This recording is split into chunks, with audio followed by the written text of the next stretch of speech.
가만히 놔두셔야합니다. 어제 장은 3대 지수 모두 하락으로 마무리.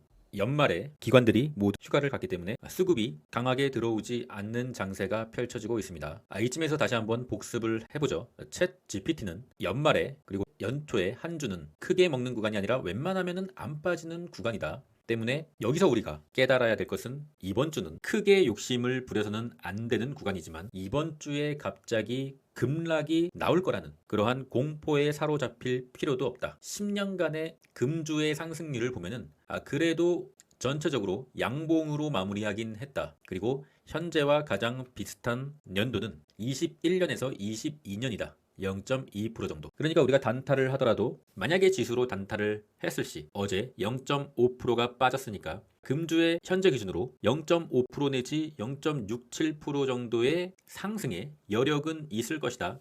그러한 대방향을 전제로 하면서 트레이딩을 해야겠다. 공포지수는 49. 다시 중립으로 복귀. 풋앤콜 옵션은 약간 내려간 0.70. 풋앤콜 옵션이 이렇게 좀 내려가야 됩니다. 충분히 내려갈 수 있을 거라고 생각하고는 있어요. US100 나스닥 지수 잘 나가다가 요 내려오는 이 파란색 저항선 여기서 맞고 떨어지고 맞고 떨어지고 여기서 또 맞고 떨어지고 있습니다. 그러나 지지선은 올라가고 있다. 그러니까 이 삼각 수렴의 패턴 결국에는 여기까지는 뭔가 방향을 결정하지 않고 횡보하는 흐름을 보고 있습니다. 이 지점이 1월 중하순이다. 이 지점에서 이제 진짜 26년의 대방향을 결정지을 추세가 나올 거라고 보고 있습니다. 그런데 그 전에 만약에 여기를 뚫어버린다. 그러면 여기선 당연히 뒤도 돌아볼 거 없어요. 당연히 부분 익절을 진행하셔야 되고 이탈한다. 그러면은 이제 여기서는 약간의 관망이 필요하다. 추세를 하방으로 돌리는 초입이기 때문에. 그리고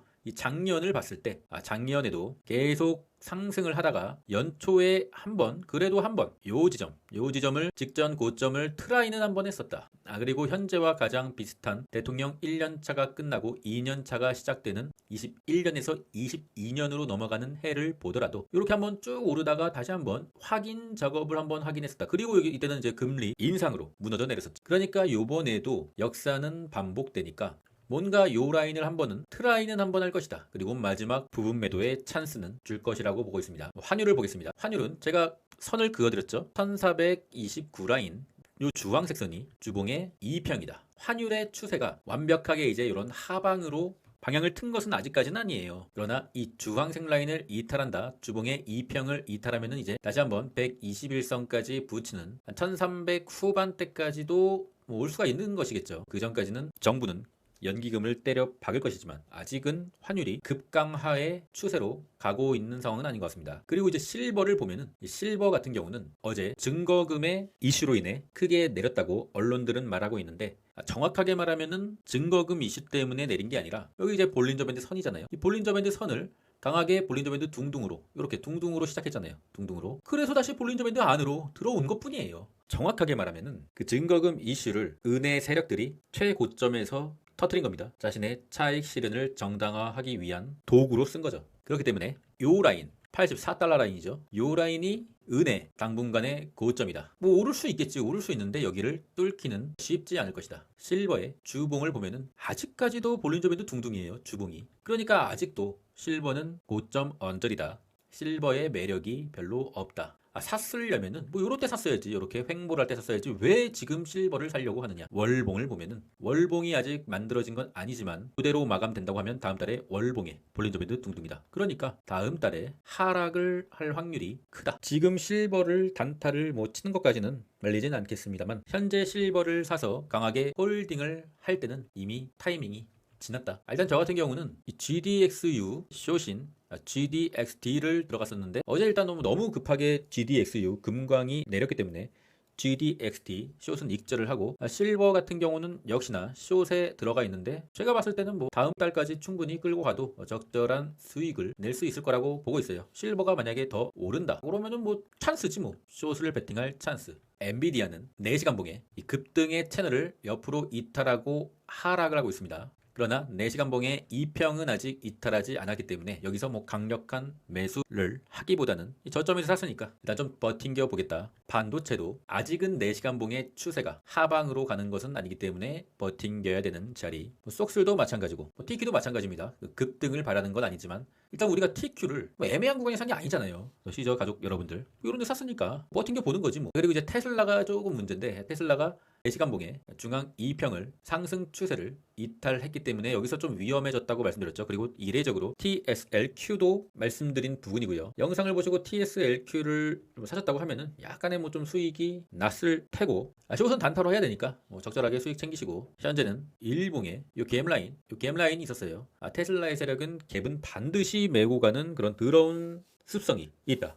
갭을 일단 메운 상태이기 때문에 메워질 부분은 메워졌다. 그리고 요 라인, 현재 라인이 메인 상승의 채널 하단 라인이다. 여기 지켜줘야 됩니다. 오늘 밤 반드시 459달러 라인 위로 마감을 해줘야 돼요. 마감을 해주지 못한다고 하면 뭐 요때처럼 이제 메인 상승의 채널 하단 맞으러 가는 거지. 가격은 424달러 라인까지도 밀릴 수가 있는 것이죠. 그러면은 일단은 여기서 단기 매수를 하실 분들은 하고 다시 이탈하면은 손절 바로 나가야 되겠죠. 그리고 이제 다음 채널인 여기까지 기다려 보긴 하는데, 개인적으로는 이번 주에 증시가 무너지지 않을 거라는 생각을 갖고 있는 저로서는 급격하게 여기까지 내린다기보다는 여기서 좀 횡보를 해주지 않을까. 그렇기 때문에 다시 한번 나중에 뭐 요렇게 올라가거나 뭐 그대로 요렇게 올라가거나 했을 때 이제 상승의 채널 하단 라인 여기가 또 저항이 됩니다. 강한 지지선은 이제 저항이 되니까. 그러니까 테슬라 같은 경우는 급격한 상승의 추세는 이제 끝났다. 이제는 마지막 상승을 노려보고 그것이 당분간의 고점이 될 확률이 커진 차트. 메타도 반격의 채널을 이탈했기 때문에 좀 약세에 접어들었다. 이제는 메타가 중앙 2평인 655달러를 좀 지켜줘야 되는 흐름으로 넘어갔습니다. 이탈하게 된다고 하면 일목균형표 하단, 그리고 볼린저 밴드 하단이 638달러 라인까지 밀릴 수가 있고, 그때는 또 기회가 되겠죠. 메타의 추세는 조금 위태위태한 상황.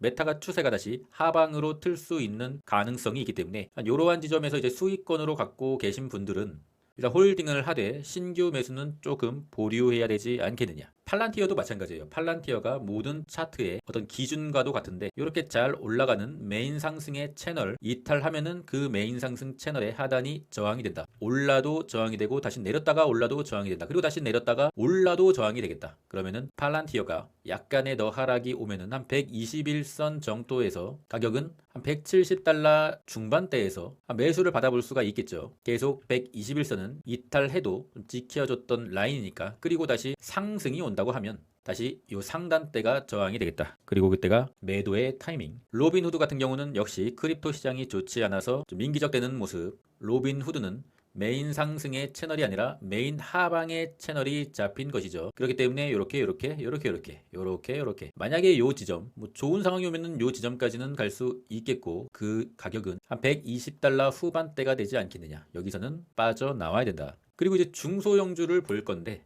중소형주가 지금 매수할 게 솔직히 없어요. 일단 제 생각에는 중소형주가 오르려고 한다고 하면 나스닥 지수가 올라야 돼요. 지수가 오르지 않은 상태에서 이 중소형주들이 오르기는 쉽지가 않다. 왜냐? 항상 미국 주식은 나스닥 지수 그리고 빅테크가 오르고 나서 그 자금이 중소형주로 좀 뿌려지면서 중소형주의 단기 랠리가 나오거든요. 그런데 그런 상황이 아니고 지금 전체적으로 힘이 없는 상황이기 때문에 중소형주의 매수는 좀 보류해라. 그리고 한 가지 종목이 보이긴 하는데, 솔라이트 최근에 요 지점에서 정확하게 윗꼬리 고점에서 멤버십 회원님들은 약간의 수익을 거두고 수익 실현을 했죠. 그리고 다시 이 상승의 채널 검정색 하단 라인에 터치를 했다. 근데 여기를 좀 이탈을 하게 되면은 굉장히 높은 확률로 201선 라인 한 26달러 라인까지 밀리게 돼요. 그 상황이 오면은 여기서는 좀 매수를 받아야 되지 않겠느냐, 좀 유심히 보고 있습니다. 그리고 현재 이 가격을 지켜준다고 하더라도 내려오고 있는 이평선 맞고 떨어지는 그런 상황을 보여주니까 저 다시 재입성하려고 계획을 세우고 있는데, 이 201선 라인까지는 좀 기다려보는 작전으로 가려고 해요. 만약 안 주고 그냥 오르면은 뭐 어쩔 수 없는 거고 놓아줘야죠 그러면. 그리고 이제 CGC 캐노피 그로스 코퍼레이션, 이 종목이 말씀드렸다시피 201선이 수렴을 하고 있다. 계잡주기 때문에 전체 시드의 한 1% 정도 그냥 차트 테스트 겸 해볼 수 있는 종목으로 보입니다. 현재 201선을 강하게 돌파하고 이탈을 했다. 그러면은 여기서 이제 손절가는 이전 저점으로 잡고 한 요 구간에서 약간의 매수를 해볼 수 있는 구간에 왔다. 201선이 이렇게 상방으로 만약에 틀면은 이렇게 틀면은 그러면은 뭐 요런 상황이 펼쳐질 수 있는 거죠. 뭐 요런 상황이요. 단기 매매 그런 상황이 펼쳐질 수 있는 현재 약간의 매수의 타이밍이 아닌가. 코인의 공포지수는 23, 영원히 익스트림 피어, 테더의 도미넌스입니다.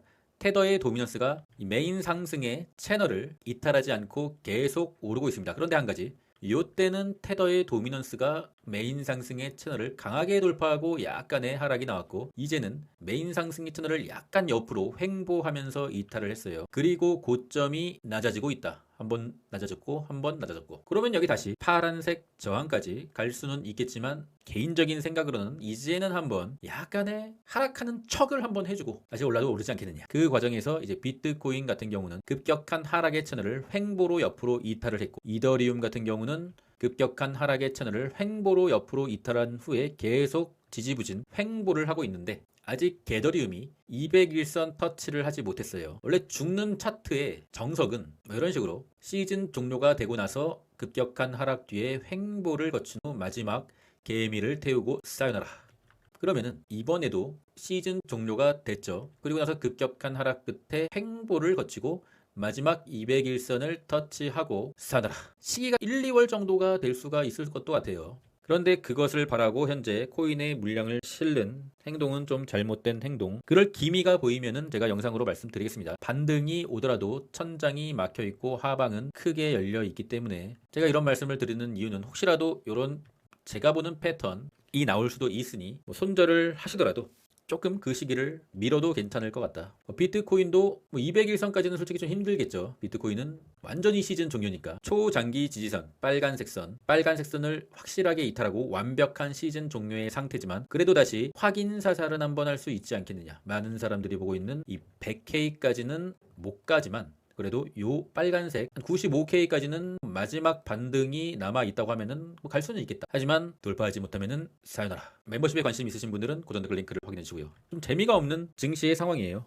상당히 좀 재미없는 흐름으로 전개되고 있다. 일단은 요번 주까지는 버텨보는 전략을 저는 수행하려고 하고 있고요. 저와 비슷한 성향이시면은 멤버십에 가입하시면 좋겠죠. 저는 좀 공포의 매수를 하고 좀 장기간 버티는 매매를 하거든요. 매일매일 막 사팔사팔 하진 않습니다. 그것이 오히려 수익률을 깎아먹는 행동이기 때문에. 다만 소액으로는 사팔사팔 합니다. 소액으로 차트의 파동을 익히기 위해서, 그 과정에서 수익이 나면은 괜찮은 용돈벌이는 되니까요. 잠자는 동안에도 돈이 들어오는 방법을 찾지 못한다면 당신은 죽을 때까지 일을 해야만 할 것이다. 워렌 버핏. 아직은 끝나지 않았어요, 여러분. 그리고 원래 안 끝납니다. 증시는 영원히 지속된다. 가장 큰 리스크는 주가가 내리는 것이 아니라 투자를 포기하는 것이다. 그럼 전 끝까지 하겠습니다. 이상입니다.